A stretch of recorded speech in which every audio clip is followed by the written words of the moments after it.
Existe um espaço-tempo que fica dentro dos nossos devaneios, uma dimensão muito mais próxima da realidade do que dos sonhos. Ou pelo menos é isso que diz Nike, a Vitória de Samotrácia, um dos guardiões do Louvre que guia o protagonista no quadrinho de mesmo nome. Esse é um quadrinho incrível e isso não é dito por acaso. É essa possibilidade de encontrar alguma coisa nos nossos devaneios que move toda a obra, proporcionando encontros com artistas que, de alguma forma, vivem no nosso subconsciente. O capítulo que eu mais gosto é o do Van Gogh. A leveza com que é escrito, o jeito mundano de mostrar aquele cara, me conquistou. Porque até então eu não sabia muito sobre Van Gogh. Ele me parecia uma imagem muito grandiosa, cercada por mitos de loucura e dono de uma técnica que eu nunca ia entender realmente por que era tão incrível. Mas toda aquela normalidade, sei lá, me confortou de alguma forma. Aquele era o capítulo mais simples de todos. E, bom, eu guardei isso pra mim. Até o dia em que eu assisti um teaser da terceira temporada de Irmão do Jorel. Eu sou Vicente Van Gogh, mas pode me chamar de Vicente mesmo. Dá uma olhadinha aqui sem compromisso. Só deixa eu abrir um parêntese. Foi um inferno achar essa cena. Eu tinha visto ela por acaso, muito antes de decidir fazer o vídeo, aí quando eu decidi eu simplesmente não encontrava mais de jeito nenhum. Então eu agradeço o pessoal do nosso grupo de apoiadores do WhatsApp pela força coletiva. Foi pra eles que eu pedi ajuda. Mas tá, agora não era mais só um personagem legal num quadrinho. Esse mangá, o Guardiões do Louvre, é escrito e desenhado pelo Jiro Taniguchi, que tem um estilo contemplativo que é muito japonês, seja no tempo, no ritmo ou na caracterização. A velocidade e o sarcasmo com que o Irmão do Jorel, um desenho essencialmente brasileiro, conseguia pegar esse mesmo cara e comunicar coisas muito parecidas para dois povos completamente diferentes, é impressionante que a personalidade dele não tenha se perdido em duas abordagens tão diferentes. Eu acho que muito disso tem a ver com a honestidade com que os criadores de cada uma dessas coisas conseguem colocar ali o que eles percebem em volta deles, sem muitos ornamentos, além de uma certa sensibilidade com o fato de que o Van Gogh aparentemente era uma pessoa bastante normal, no sentido mais humano e identificável da coisa. Então é questão de encontrar humanidade nessas coisas comuns, e o Van Gogh incentiva bastante isso, mesmo sendo essa força popular enorme, tipo, todo mundo conhece Van Gogh. Eu comecei a ficar fascinado com a influência desse cara na nossa cultura. Ele já foi personagem em muitos lugares, já apareceu em Doctor Who, ele tem um filme, Rotoscopia, mas eu queria produtos mais específicos, mais intrinsecamente culturais. Foi aí que eu encontrei Uma Noite em Nenfer, um quadrinho brasileiro do Davi Kalil, que parecia ter uma abordagem bem pessoal do personagem. E aí o quadrinho estava esgotado. Eu fui atrás da Mino, a editora que tinha publicado da primeira vez, e eles me disseram que nem tem mais os direitos do quadrinho, mas é uma ótima editora, e então resolvi chamar o próprio autor. O Lenfer surgiu de uma ideia dele de fazer uma história com Van Gogh como personagem que não fosse uma biografia que tu pudesse digitar na Wikipedia e encontrar. Ele não queria fugir da responsa de criar a parada, não parecia algo digno do Van Gogh. A ideia saiu do papel quando ele resolveu misturar com uma outra ideia que ele tinha de adaptar Uma Noite na Taverna do Álvares de Azevedo, que inclusive morreu 1 ano antes do Van Gogh nascer, para criar uma coisa mais original. Aí ele descobriu esse tal cabaré de Lenfer que realmente existiu na França e já estava tudo pronto na cabeça dele. Tudo isso o Kalil me falou porque ele é uma pessoa muito legal que aceitou gravar uma participação nesse vídeo, não só falando um pouco da influência dessa persona do Van Gogh na obra dele, como ele fez isso enquanto desenha um Van Goghzinho aqui pra vocês. Eu amo as coisas que esse canal me proporciona. Uma coisa que me chamou a atenção desde sempre no trabalho dele, duas coisas na verdade, que eu acho que me influenciaram, são o uso da cor, que realmente a paleta de cores do Van Gogh é algo especial. Se você parar para olhar com cuidado, vocês vão ver a força que tem ali no trabalho dele de cor. E a outra coisa que também me chamava a atenção do Van Gogh era o fato de saber que ele pintava a maior parte dos trabalhos dele, pelo menos de quando ele virou o Van Gogh que a gente conhece mesmo, né, ao ar livre. Tô até fazendo um desenho dele aqui com a maletinha de pintura, né, de quem vai pintar ao ar livre, para pintar paisagem. Então, eu desde cedo também comecei a me aventurar em pintar ao ar livre, né, que é chamado de plein air, para quem faz pintura, estuda pintura, um tanto por influência dele. E vou dizer para vocês, que desgraça! Pintar ao ar livre, galera, é tão difícil, sabe, pegar um cavalete, ir lá pro meio do mato, ou pra uma cidade, ou pra um parque, ou pra algum lugar, e fazer uma pintura é tão complicado. Isso é verdade, inclusive quando eu tava lendo sobre o Van Gogh, eu achei uma notícia de um gafanhoto que encontraram numa pintura dele e que devia estar mais de um século grudado lá. Aparentemente é uma coisa bem comum encontrar insetos ou material vegetal em uma pintura concluída ao ar livre, mesmo que tudo indicasse que o gafanhoto já estava morto antes de cair na tela. O Khalil falou da dificuldade de pintar ao ar livre, mas o mais bonito pra mim são as palavras do Van Gogh que estavam na matéria, o jeito que ele enxergava esse tipo de exercício. Pra ele, bastava sentar ao ar livre e ficar ali pintando no mesmo lugar. Acontecia um monte de coisa, moscas, pó, areia, fora os arbustos que arranhavam a tela na volta pra casa. Mas ele não fala isso de um jeito pesado, parecia em algum lugar que, mesmo com todas as dificuldades, ele gostava. Eu sempre lembrava do Van Gogh, ficava pensando nele em 1800 e tanto, na Holanda ou na França, em Arles, lá, né, onde ele foi morar e ficou muito tempo também desenvolvendo as pinturas. Como é que não era o Van Gogh se organizar, comprar tinta, ter material, se manter e ainda, dentro de todos esse estado caótico que era a vida dele, porque ele não conseguia se manter financeiramente, ele precisava de ajuda do irmão, ele encontrava disposição, tempo e coragem, força e de vontade para ir pintar ao ar livre muitas vezes. Não sei se vocês sabem, o Van Gogh, ele produziu apenas por 10 anos. Ele começou a desenhar e pintar tarde, a vida de um artista geralmente, ele começou com 27 anos e ele morreu aos 37. Então tudo que o Van Gogh fez de pintura está num espaço de 10 anos de produção. E isso é absurdo. Tem uma outra representação do Van Gogh que eu acho muito curiosa. É do Akira Kurosawa, um dos maiores diretores de todos os tempos, e por algum motivo é o Scorsese que interpreta o Van Gogh, espontaneamente falando inglês no meio do filme, mas tudo bem, ele realmente era fluente. O que eu acho mais interessante nesse filme, Os Sonhos, é como ele mostra o Van Gogh como uma pessoa acelerada, agitada para terminar o trabalho.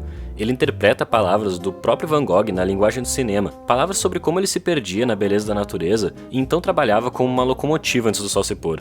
Realmente é absurdo. Assim, o como ele conseguiu produzir tanto em tão pouco tempo, com tanta qualidade, e ainda sofrendo de distúrbios comportamentais, de doenças mentais que a gente nem sabe direito o que era, como é que isso também não devia atrapalhar, né, a vida dele. Então, é uma pessoa incrível mesmo, pra gente não menosprezar o trabalho dele apenas pelo, tem uma cor bonita, ou ele tinha problemas, então ele não conseguia... Tem gente que atribui, às vezes, a doença mental dele à qualidade do trabalho, como se ele precisasse ter sofrido aquilo para fazer o que ele fez, e eu discordo. E quem também discorda é a Hannah Gadsby num dos stand-ups mais inteligentes que eu já vi, onde ela própria narra uma experiência, porque até então o humor dela sempre era bastante autodepreciativo e nesse show ela decide subverter isso. Mas ela conta de uma vez que um cara chegou pra ela depois do show pra dar uma opinião e disse que ela não devia tomar antidepressivo porque ela era uma artista, que era importante pra ela sentir. Aí ele falou a célebre frase: se Vincent van Gogh tomasse remédio, não teríamos os girassóis. I never, ever, ever thought that my art history degree would ever come in handy. Eu adoro como ela dá uma aula depois disso. Ela começa a explicar que o Van Gogh tomava sim remédio, e muito. Ele inclusive fez vários retratos de psiquiatras, não psiquiatras aleatórios, mas os que cuidavam dele. Em um desses retratos em particular, um dos psiquiatras que medicava ele, tá segurando uma flor, que fazia parte de um medicamento que o Van Gogh tomava para epilepsia. E acontece que essa flor específica, se ingerida em excesso, faz a gente perceber a cor amarela mais intensa do que o normal. O que quer dizer que talvez a gente só tenha os girassóis porque o Van Gogh tomava remédio. E eu também adoro o fato de que ela coloca o Van Gogh no meio de um show de comédia, principalmente quando a gente pensa nessa imagem alienada e trágica que as pessoas têm dele. Esse frescor que muitas dessas obras que mostram ele compartilham é muito mais saudável. Só pra falar um detalhe, que eu vou fazer a orelhinha dele cortada, tá vendo? No quadrinho eu decidi assim o design. Eu tirei um pedaço de pizza aqui da orelha dele, porque as pessoas falam que o Van Gogh cortou a própria orelha, mas ele nunca arrancou a orelha inteira. Ele decepou um pedaço da orelha só. E daí eu gosto de fazer esse pedacinho faltando, acho que fica divertidinho. E além dessa liberdade bastante responsável que essas histórias compartilham quando vão falar do Van Gogh, todas sempre fazem questão de lembrar de forma direta ou indireta das cartas que o pintor escreveu. Quando você lê um livro chamado Cartas a Theo, que são as cartas que ele mandava por mão, você percebe o quão inteligente, sensível e culto era o Van Gogh. Ele tinha lido todos os clássicos da literatura da época dele.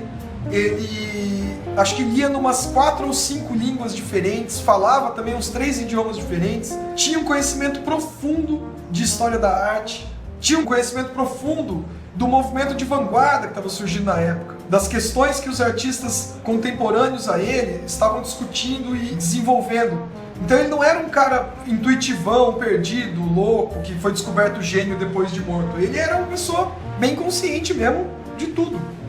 He was not ahead of his time. He was a post-impressionist painter, painting at the peak of post-impressionism. While Peter was picking his pickled pepper. A única questão é que ele, por ter essa dificuldade de convívio com as pessoas, muito provavelmente por consequência da doença dele, ele não conseguia desenvolver relações humanas muito longas, muito profundas. Ele acabava ficando muito tempo sozinho, e daí a solidão judiava dele, tem o seu preço também, né? A Hannah também fala isso. O Van Gogh tinha dificuldade de se relacionar. Mas ele também tinha o irmão, que sempre cuidou muito dele, emocional e financeiramente, para quem ele mandou todos aqueles textos do fundo da alma. Uma das leituras que eu encontrei quando eu fui atrás de mais pontos de vista sobre o pintor foi de uma artista da Holanda, o Van Gogh também era holandês, a Barbara Stock, que decidiu quadrinizar um recorte da vida dele, mas com bastante liberdade para brincar com a linguagem. O irmão é uma figura bastante presente nessa história, e ela chega a incorporar algumas cartas que o Van Gogh escreveu para ele no quadrinho. Não existe um compromisso de ser denso, realista e forçadamente pesado. Mesmo nos momentos mais difíceis, é essa inocência que deixa as páginas mais sensíveis, e sensibilidade é uma coisa muito importante aqui. Parece que o Van Gogh inspirava isso de alguma forma. E a personalidade do Van Gogh, eu tentei buscar, pelo menos, um lado doce da personalidade dele. E eu nunca vou saber se ele tinha realmente, como ele era, mas o trabalho dele me encanta tanto, tem uma beleza, uma delicadeza e uma sensibilidade que eu acho que ele não dava para a pessoa não ter um pouco dessa doçura dentro dele, desse amor, porque ele via beleza nas coisas, né? Se ele fosse uma pessoa amarga, totalmente revoltada com tudo, por mais que ele podia ter esses momentos até, ele não ia conseguir ver, eu não acredito pelo menos, né? Posso estar errado, óbvio, toda aquela beleza que ele via e interpretar o mundo da forma que ele interpretava com aquelas cores. O Noite em L'Enfer tá com uma campanha no Catarse para ser republicado, e o Davi Khalil também tem um canal no YouTube onde ele troca uma ideia, desenha bastante, e dá para conhecer um pouco mais do trabalho dele por lá. Vai estar tudo aqui na descrição. Mas, independente de qual faceta cada artista escolhe realçar, seja o lado gentil, o agitado ou mais instável, nenhuma representação do Van Gogh consegue evitar a contemplação. Todas se tornam mais do que sobre ele, mas se provam ser sobre a natureza e a própria arte como expressão. Não só porque são arte, mas porque se vem representando o pintor mais do que no personagem, mas na representação artística mesmo. Muitos reproduzem os quadros, o estilo, escolhem as palavras que mais conversam com eles para interpretar na própria linguagem, entendendo que, em algum lugar, todo mundo tem um pouco da personalidade do Van Gogh. Seja de uma forma mais singela de perceber o ar fresco e transmitir isso na página em Guardiões do Louvre, ou numa pausa delicada para olhar o sol em um movimento de câmera sutil que parece saber o quanto aquilo cobrava dele. O caos da cidade podia não fazer bem pro Van Gogh, mas ele não era nenhum recluso. Ele tinha uma certa emergência para se comunicar, não gostava de ficar sozinho, era nostálgico e sempre disposto a sair pra rua para pintar. E como esse cara pintava? Mais de 70 quadros em pouquíssimo tempo. Só do campo de trigo onde ele encontra o protagonista sem nome de Guardiões do Louvre, foram mais de 30. Inclusive o Van Gogh tinha uma grande influência nos japoneses, que depois voltaram para se espelhar nele. No próprio Guardiões do Louvre falam que Alves se tornou um ponto turístico conhecido entre os japoneses exatamente por ter sido o lugar onde Van Gogh passou os últimos meses de vida. Claro que ganha um toque especial por ser uma cidade cheia de paisagens que o Van Gogh pintou, mas aquela realmente era uma cidade bonita. Talvez outras também sejam, e o Van Gogh só tenha nos ajudado a perceber dessa vez. É como se a cidade não se esforçasse para isso, e como se agora a gente não precisasse se esforçar para descobrir também. A Bárbara conseguiu traduzir isso no momento em que, mesmo discutindo com outros pintores que achavam aquele campo sem graça, é na fala de um homem comum que passava por lá que o Van Gogh encontra o conforto que ele procurava. Bonita paisagem, não? Tratam Van Gogh como um louco, um gênio perturbado, como se os surtos dele o definissem como pessoa e então acabassem nos quadros, que esses sim seriam inesgotáveis. Mas esse é um engano. Não só pelo que ele pintou, mas por essa outra obra que ele deixou, as cartas, que acabaram em todas essas obras escritas, desenhadas e gravadas por outras pessoas, a gente vê que, se fosse para definir o Van Gogh, seria pelos seus momentos de puro júbilo, uma alegria extrema que seus instantes de contemplação despertavam nele. Era como se, nos seus piores ou melhores momentos, ele vivesse sempre num sonho. Um sonho dos mais delicadamente reais.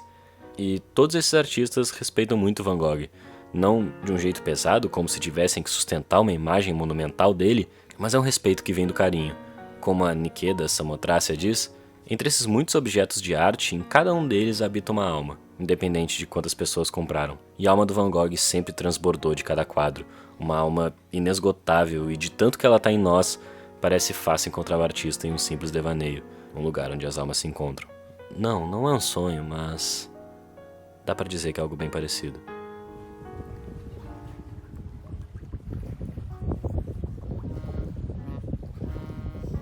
Meu nome é Henrique e esse vídeo tá cheio de coisa pra vocês irem atrás. Eu vou colocar tudo, sem exceção, na descrição, desde a nossa campanha de apoio até os links com desconto dos livros e o Catarse do Kalil, que eu queria agradecer do fundo do coração por ter participado desse vídeo. Não esquece de curtir, se inscrever e comentar, porque deu muito trabalho. Até semana que vem.